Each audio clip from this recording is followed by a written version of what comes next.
let's waste no time. Let's cue in. It's map number 1 of the North American League Finals, Spacestation versus DarkZero. SSG will be beginning things on defense. So we got the ban phase rolling out here, and since SSG's on defense, they ban first. They'll get rid of the Thatcher. I think if you've been paying any attention to competitive Rainbow Six in recent history, you'll note that as just about the most standard thing that could happen in the ban phase. We'll see DarkZero's response, and okay, well, you know, you start with standard. A little bit of a left turn here, though I like this. Ying eliminated. We've actually seen Ying and operators like her, who rely on throwables, become slightly more relevant in recent history because of the nerfs to both Wamai and Jaeger, and I think that's somewhat interesting. Smoke still has the deployable shield, but both Valkyrie and Wamai lost them. In fact, Wamai's pick rate has plummeted as of late in most top-level competitive play. And of course, this is a number that isn't just pulled from the North American League. This is a number that's additionally pulled from EU, from LATAM, and of course, there were some qualifiers from a variety of different regions over the last couple weeks as all 20 teams were confirmed for the 6 Invitational. Those 4 qualifiers, of course, occurring over the last month or so. His pick rate's not going to be particularly relevant in this map because Wamai is banned out dead last, which is kind of funny because we've speculated that the changes to Wamai, now that he only gets 4 magnets, he doesn't have access to a deployable shield. These hurt his power significantly, and yet he's still taking up a spot on the bans. Now, as somebody, Michael, who plays at a top level and has been very involved with FPL and has actually been casting it quite a lot, which I've been enjoying a ton.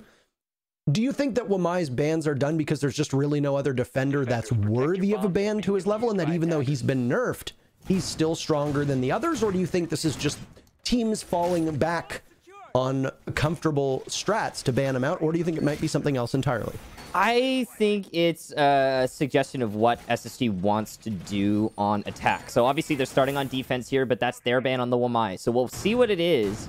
It probably has something to do with nade play or something along those lines. No, it is not the best ban that you could do, generally speaking. Like, for example, I think a lot of people would lean towards, in Coastline, maybe a Mira ban, maybe a Malusi ban. You've got a couple other options, of course. But I think, yeah, no, to me, it just suggests Spacestation, they want to use some nades. They want to have some fun with their, ability to place a grenade where it needs to be, or any other, like I said, throwable that can factor into the game. Like, we do have Ying on the ban list, so I think that DarkZero knew what to expect going into this. Imagine if Ying weren't banned. Spacestation starts bringing it with the banned Wamai.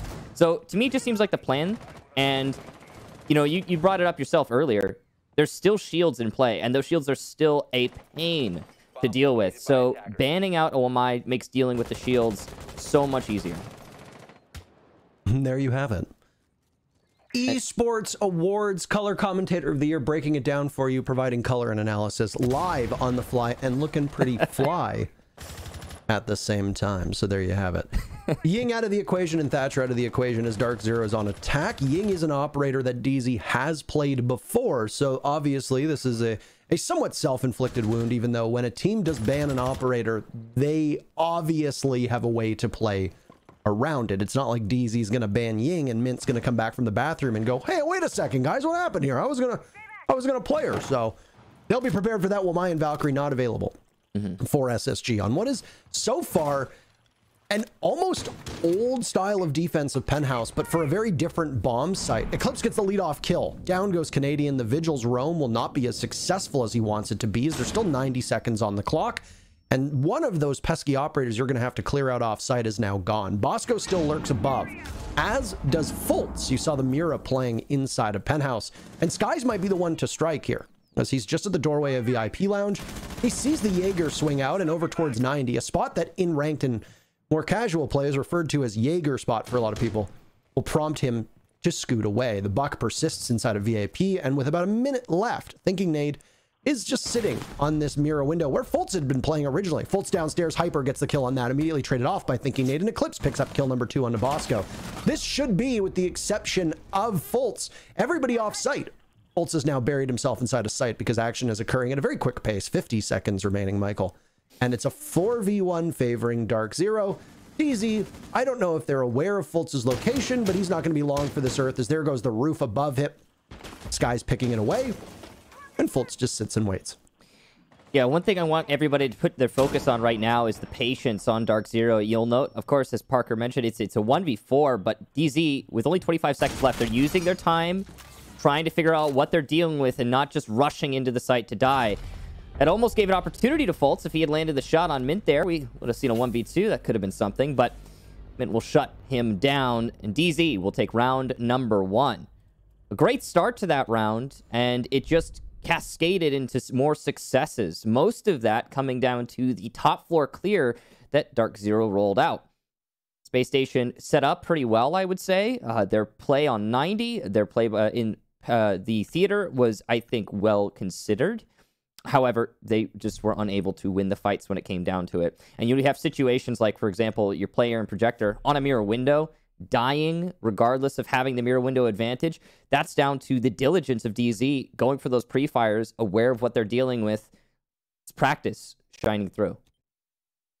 Attackers need to locate and defuse. So, no, not really keen to go back to kitchen, and with Coastline, there's 3 viable bomb sites that we see teams tend to rotate through, whether it be kitchen and then a more aggressive hold upstairs. It can be over towards hookah and billiards, which is where the bomb site for round number 2 is going to be, or even down below this bomb site, which is the double bars. So Blue Bar and Sunrise, in which teams will hold it in a variety of ways. Some teams will try to nestle in towards the 2 bomb sites and maybe have 1 or 2 roamers up above inside of where hookah is right now. Might have somebody playing over by kitchen. You can still hold lobby with the double bars.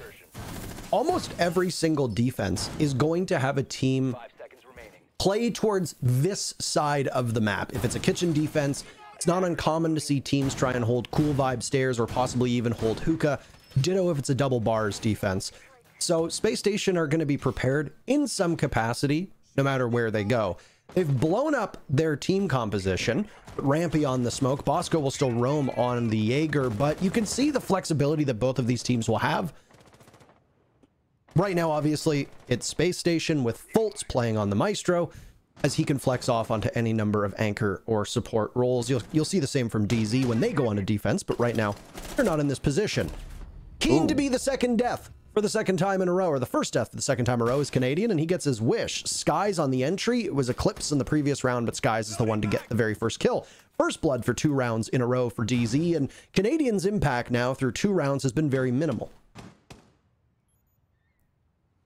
He's going to have to pick things up in the future, but of course, you know, just 2 rounds, that's not too bad. He can make it work. And also, you know, worth noting, Canadian is going to be a big leading figure in SSG. He will now be on cams and on comms, helping his team react to the situation. DarkZero seems to be setting up around hookah. I think they want to go for an execute. Likely to see Buck go for some skeleton key work below in Sunrise if they find anyone in the actual site. There's currently no one there.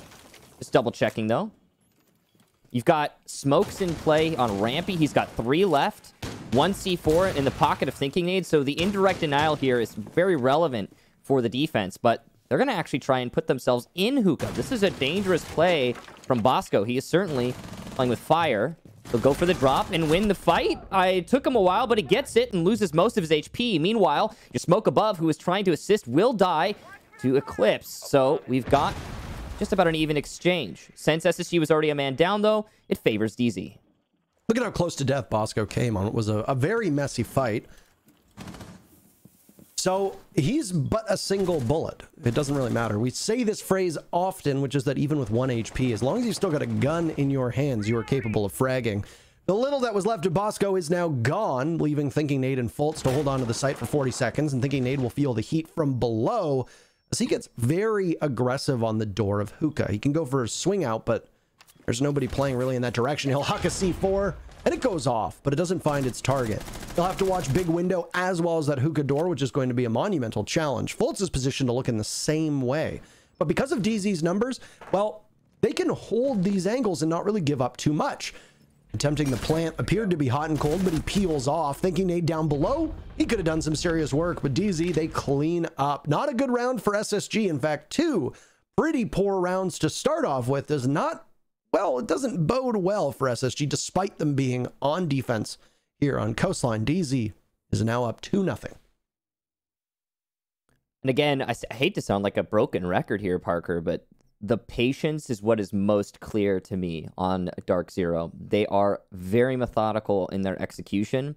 We've seen many of these rounds, DZ gets the lead-off kill, and then it still comes down to the last, 20, 30 seconds before DZ actually starts executing onto the site. So you could argue that's poor time management if you're worried about the objective play, but DZ hasn't been worried about the objective play. So far, these 2 rounds, they've gotten those early kills, and then in the last 30 seconds, they start going for the play onto the site. They're not leaving it to the end with a 5v5. It's not stressful. It's not problematic for DZ. So that patience is paying off. SSG has tried a number of things to try and address the play of DarkZero. For example, the aggressive play from Bosco in the last round when he dropped downstairs as Jaeger. What that is an expectation that DarkZero, as has been discussed in the past, will be unable to react adeptly to, I guess, unexpected aggression.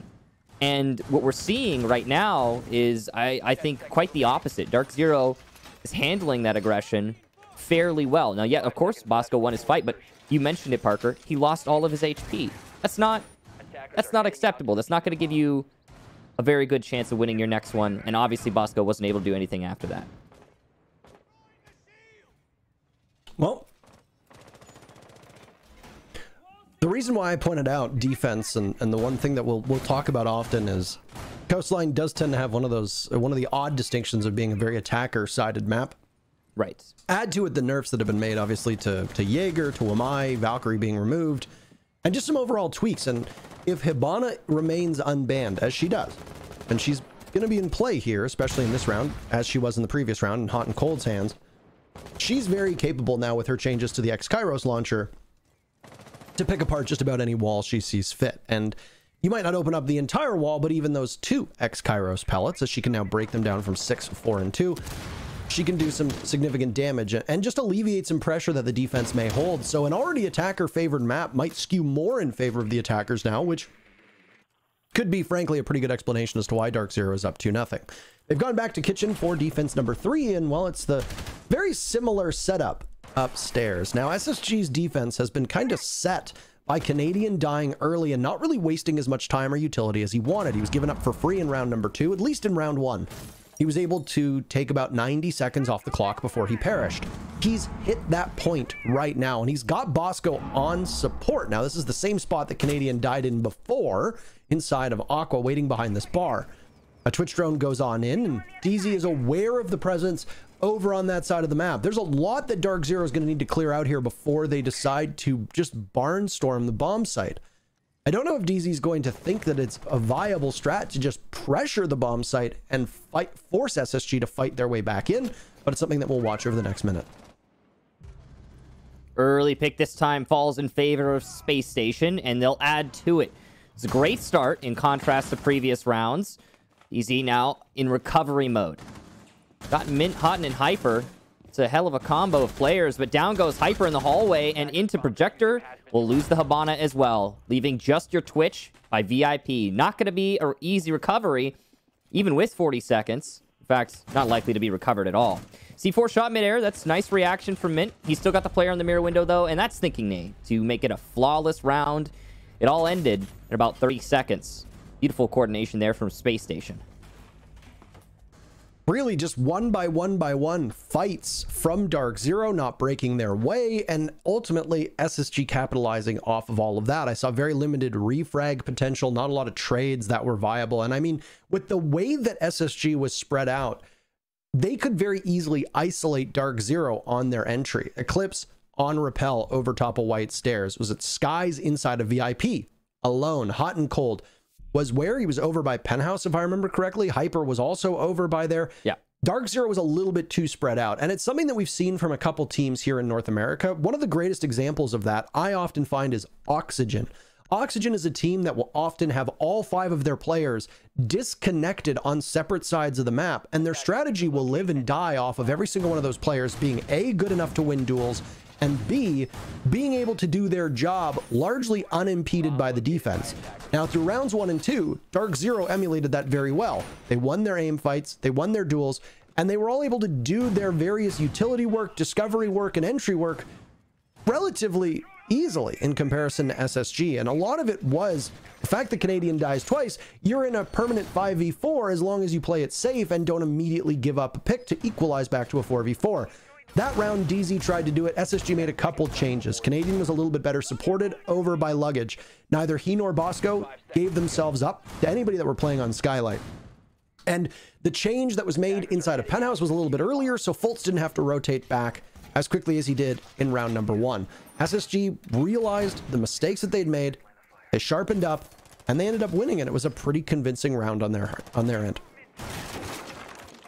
Love this setup here from Spacestation. Pretty darn standard, but the mirror window being added into storage is going to help a lot with your control on the south side, specifically in that main lobby. It's just really, it's an unpushable angle when you've got that mirror window up in the main lobby. You're not going to want to go in there. And that extension to kitchen is necessary because if the attackers gain control of kitchen, it's too easy for them to launch an attack onto the sunrise bar and pinch all of your anchors. Now, you could roam vertically on this site, but there's just too much ground to cover usually. So what we're seeing right now is what is pretty standard. A detached roamer who's off on his own with a mission. That's Canadian. He hasn't had a great time doing this kind of roam, but we'll see if this is the round where that changes. And then you'll have pretty much a horizontal roam over by office, kitchen, and security. And yeah, well, your vertical roamer's already gone. Okay. Well, that's quick work there for DarkZero in a manner of speaking, as Canadian just gives up top 4 control, probably based on time, as we're just about to the 100-second mark. And this is a pretty big misconception that especially more casual and lower level players have, is that roamers are not always necessarily required to get picks. Now, it's never a bad thing for a roamer to get picks, obviously.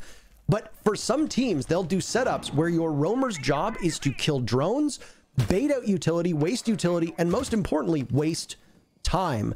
And if you're capable of doing that, then you're in really good shape. Your anchors and the people who might be coming back to the bomb site who are also roaming can capitalize off of the fact that if you single-handedly kill 4 drones, eat up a lot of utility, and eat up 2 minutes and 10 seconds on the clock, it makes everybody else's job a lot easier. Now, SSG obviously knows something that we don't, and they're going to stack up down inside of the lobby. Canadian, alongside Thinking Nate and Bosco, tried something cheeky, and ultimately it didn't work out because Canadian falls with 45 seconds remaining, pushing Eclipse towards the top of main stairs. Now, those 2 members from SSG are down below, waiting for Eclipse to see if somebody's going to blink. Bosco backs up, and some damage is done on his part. Eclipse back up top to govern over the rotates that were made. All while this is happening, DarkZero has managed to corral their team towards the bomb site, and Fultz guns down hot and cold right as the diffuser was close to being planted. 2 kills for SSG, answered by a single one from Skies on DarkZero. Rampy, looking over the diffuser that's just been felled by B-Bomb, picked up and hyper dropped by Rampy. No Zofia, so he can't withstand. He's on the Ash roll, leaving Mint and Skies to try and push into the bomb site. 5 seconds remaining with diffuser down. It doesn't seem like this is bound to happen. A great shot from Mint. He's going to have to stick the landing, and he'll do just that. But Skies is down, so it'll be an easy finish for SSG. Up runs Bosco, down drops Mint, and SSG will tie the game up at 2-2. Rampy with some hero plays in that round. That's some serious work there on the smoke, able to deny the plant and lock up the cool vibe stairs at the same time. So we had an interesting attempt there at a flank from SSG by the main staircase, and it was a 3-man stack. I think they were trying to retake to alleviate some pressure, which makes sense because of all the, well, the abundance of pressure that was being applied to the sunrise bar by the buck above. But Clips did a great job at stopping that push. He got a pick off of it. And you'd think that with that advantage, DarkZero would be able to then extend their lead and take the round.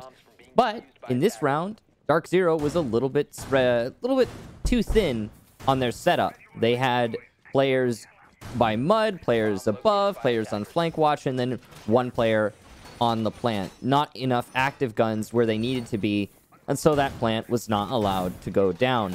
And that's the key factor for the round. It was all thanks to Rampy. It is a significant challenge to get a proper plant behind the bomb in Blue Bar if you do not have control of the back of Sunrise, if you do not have control of Hookah. Most teams won't sweat too much to take control of Hookah, and the attackers can get it pretty quickly if the defenders assess that it's better for them to fall off, as we saw Canadian do after about a minute and 20 seconds into the round. He fell off his vertical play upstairs, tried to head back to the bomb site, and he was just floating around on that bottom floor. I think that was a wise call to make for Canadian, even if he did sort of give his life up to Eclipse needlessly. But he wasted a lot of time, and then that retake into lobby, which stalled out Eclipse and basically made the Nomad in a position where he wasn't really that much of a factor with 40 seconds remaining on the clock, was actually a pretty smart decision by SSG, in particular with Bosco and Thingy Need there to support down in the main lobby. But the thing that DZ struggled at was that they were never really able to flush Rampy out of that position behind the Sunrise bar. And that is a very pivotal spot. There was a deployable shield set up by SSG in the doorway as well. So Rampy had no shortage of coverage. He could very easily hide and just wait. And on top of that, he could just lob out smokes at his leisure while also using either the shotgun or the SMG to punish somebody in that position. Great patience here from both teams. You see a lot of play on that main staircase be based off sound. And we even saw the pre-fires from Eclipse when he was playing Nomad at the top of main stairs last round. That was based off sound. So it's good information gathering. This is one of the few places where you're going to be able to go ahead and, sledge up. You could get on top of the couch that Skies is next to and sledge above where the near Hot and Cold's drone is inside of Hookah. And you can also sledge where the rotate is, as Skies already did. He'll nade from below. That destroys the shield ramp he was playing off of, and it also does significant damage. The spray through the floor will down Rampy, and the second nade should finish him off. You can see no one coming to save him just yet. Thinking Nade actually just dodged a proverbial bullet, literal nade. And he'll stay in play, but Fultz won't, as he is felled elsewhere, looks like by Vase. Things are getting a little dicey here for SSG. In the 3v5 now, DZ seems to have fingers everywhere as they get yet another pick, making this an even more hopeless situation for Spacestation. Which is tough for them to go off of, and Thinking Nade knows that he'll have to swing for the fences and try to hit as big of a home run as he can. He's not going to hit anything. It's a flawless round for DZ if they can get Canadian without losing a single member. And there it is, Eclipse on the window. He'll punish Canadian. And ultimately, the worst round for Space Station thus far comes in round number 5 after SSG seemed to have grabbed some good momentum. They won kitchen defense. They won a bar defense. They struggled on Hookah. And this is 2 for 2 on attacks on this bomb site for DarkZero now. The good news is that Space Station have but one defense remaining, and kitchen is available yet again. So that's where they're going to go. No Penthouse Theater on the docket for them. DZ, very fierce on their entry that round. Yeah, I loved what we saw there from DZ. The angle play was the most important thing. Okay, so we've seen so far through this attacking half a very consistent pattern for how DarkZero is setting up their attacks. They are spread very thin, which is actually it's dangerous. It's part of why Space Station's been able to peel off 2 rounds from this first half.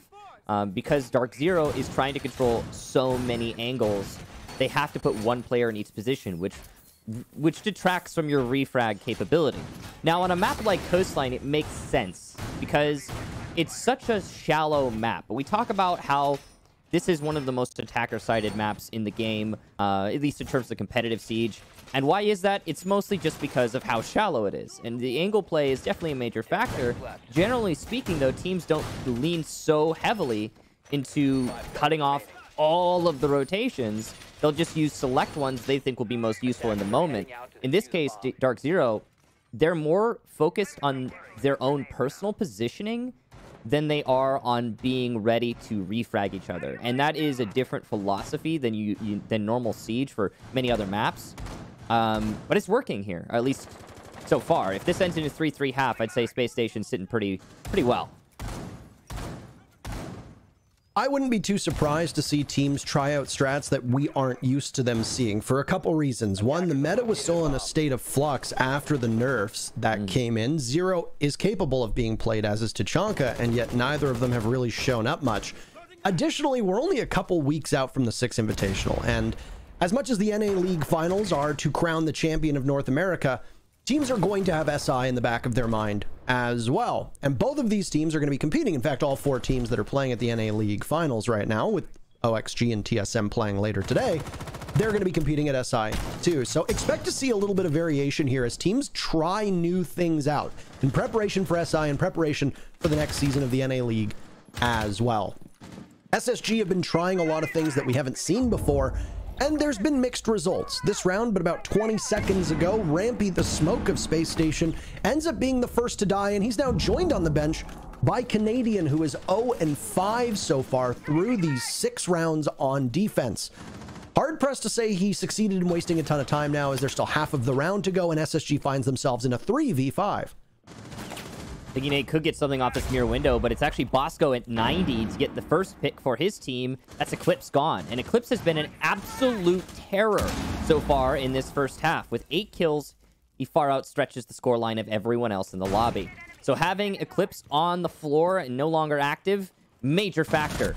Ooh, what a win from Hyper, though. Thinking Nate was supposed to take that. And in the hallway, so does Bosco lose his fight.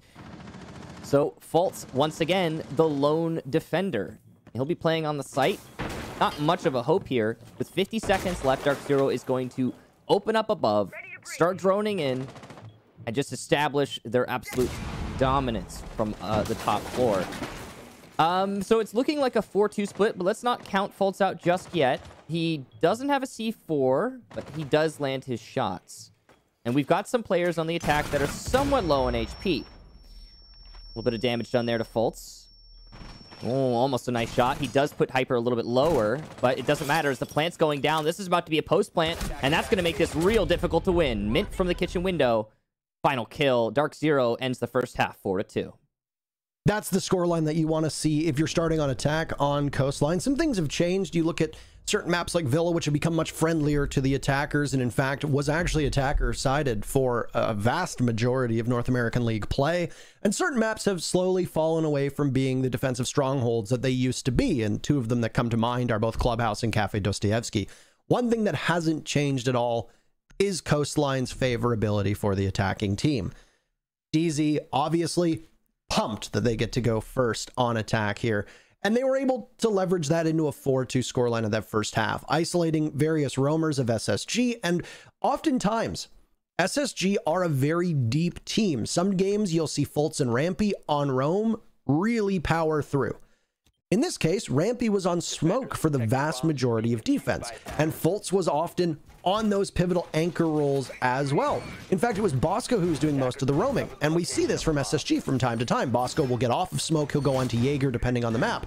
Fultz might roam, or he might be reunited with his old favorable operator, which is Maestro. So SSG obviously trying some things out here. Ditto goes for DZ, hot and cold playing a support role, but you do tend to see him stick onto Maestro on certain maps and then off of it on others. So DarkZero is going to show off that same depth, where sometimes the anchors are able to come alive for SSG, sometimes it's the roamers. On attack, you're going to need a very big half, not just because DarkZero is only a couple rounds away from putting map 1 in the books and in their win column, but you need Fultz and Rampy to really come alive. Right now, all of SSG have struggled to really light up the scoreboard the way that they need to. If you cannot have a big half from Fultz and Rampy, I fear that Space Station won't have the firepower to take on DarkZero. But SSG goes on to attack. That's the side that most teams want on Coastline. So we'll see if they're able to run up the score and bring this one back to a much closer match than it has been so far. Clips on the roam here. Putting in his work, destroying those drones. Counting down from 10.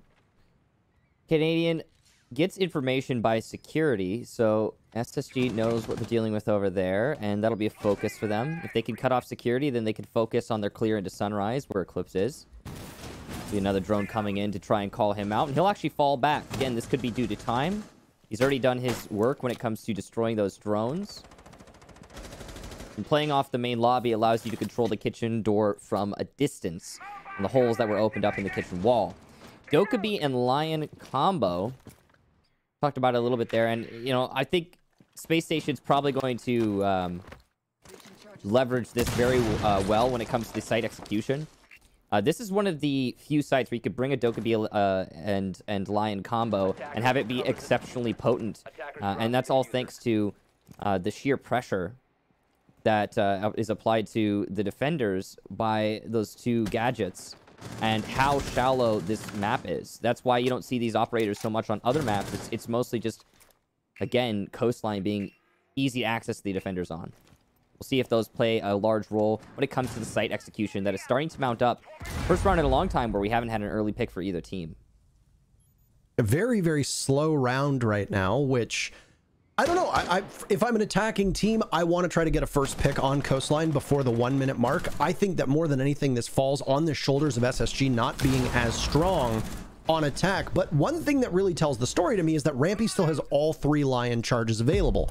There's your leadoff pick. It's Canadian. He breaks the donut that he had. He finds himself his very first kill of this map, and the first Lion charge goes off as well. So SSG were clearly geared up to a late execute. They were not expecting to get a pick in the first 30 seconds, first minute, like we saw so often from DarkZero. So expect things to heat up now.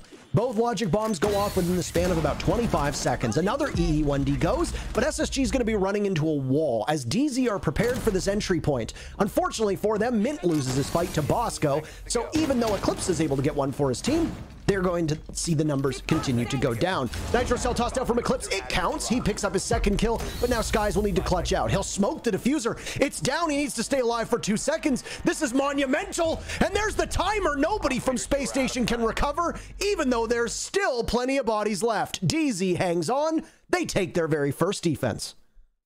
Now, see, we were talking about those leadoff kills.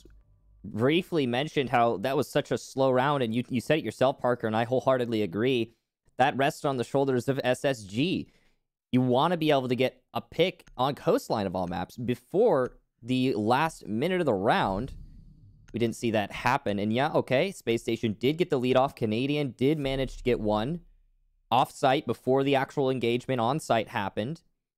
But then also, what happened with the plant? You've got one player on the kitchen window, that's your Dokkaebi, Fultz, who has the diffuser in hand. Nobody there to recover the diffuser in case Fultz dies. Not one person with 30 seconds on the clock. So what happens? Well, your Smoke, who is allowed to play inside of storage, chain smokes off the kitchen window because they know that's where you're trying to plant, denying you for almost the entirety of those 30 seconds. And then, somewhat unfortunately, the C4, which I actually thought was a little too early from Malusi, actually managed to get the kill on Fultz, who would have been the planter on the kitchen window. That's terrible news. And yeah, gas canister on the diffuser as it's down for the final 8 seconds. All Skies needs to do is stay alive. Easy as she comes there. Beautiful objective play from DarkZero. I love that focus on what you need to win rather than on, you know, site control or kills or whatever. If you deny the plan and you stay alive to the end, you win the round. And when I talked about how patience was useful for DZ on the first half, it's even more so here on the second. And DZ now finds himself within striking distance. Winning 2 more rounds on defense on coastline is not always the norm, but a 3-3 split on this half guarantees DarkZero a victory.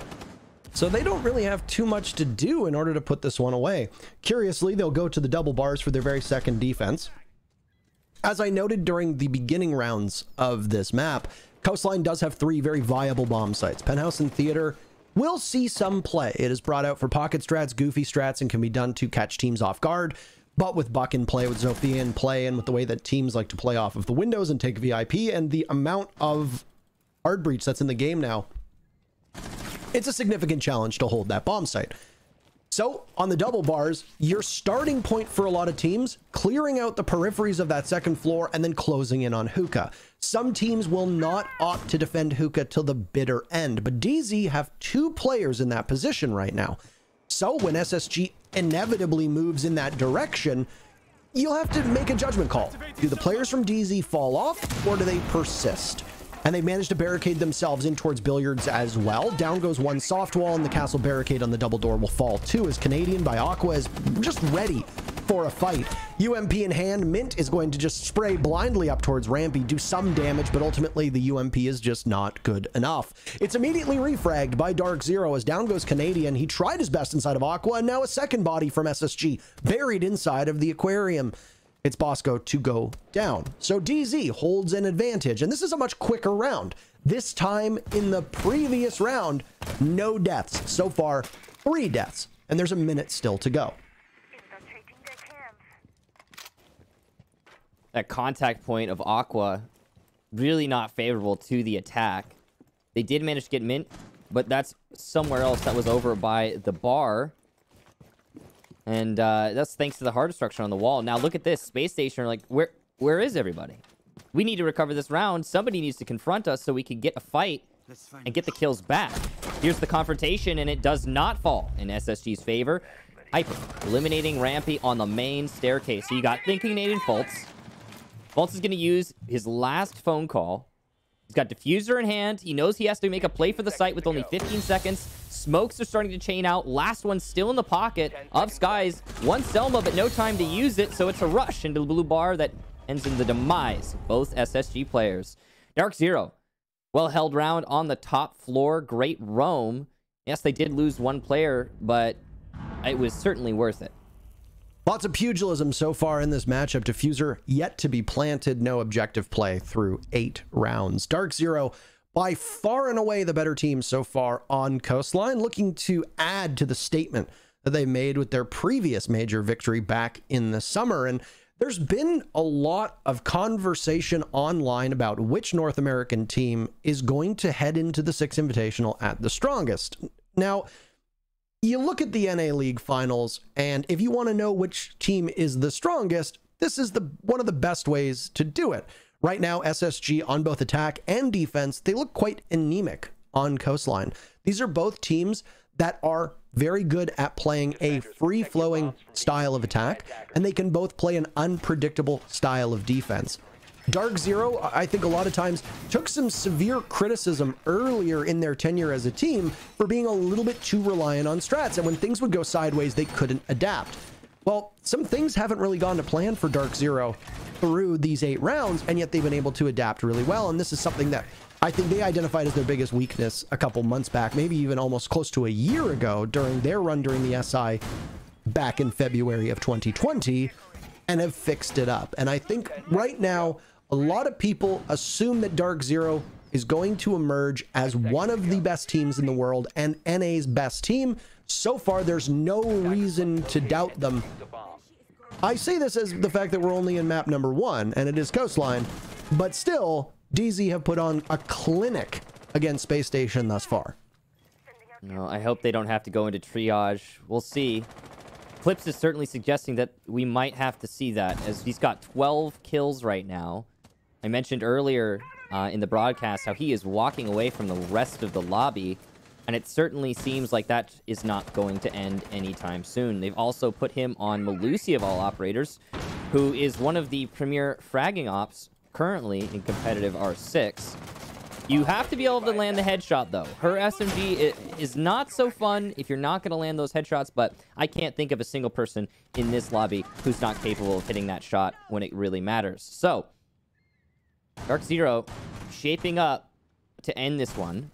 SSG want to execute onto Hookah. You can see that. The focus is clear. They'll be putting some players downstairs, Canadian and Bosco, with the soft destruction to work from below.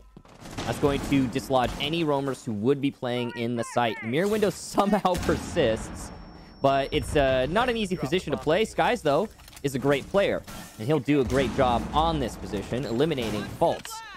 Oh, lead-off kill for DarkZero on what is match point here for map number 1, and they get another one to add to. A push here from Skies will net the shotgun blast, and look at that. All the cards fall. DarkZero will take map number 1.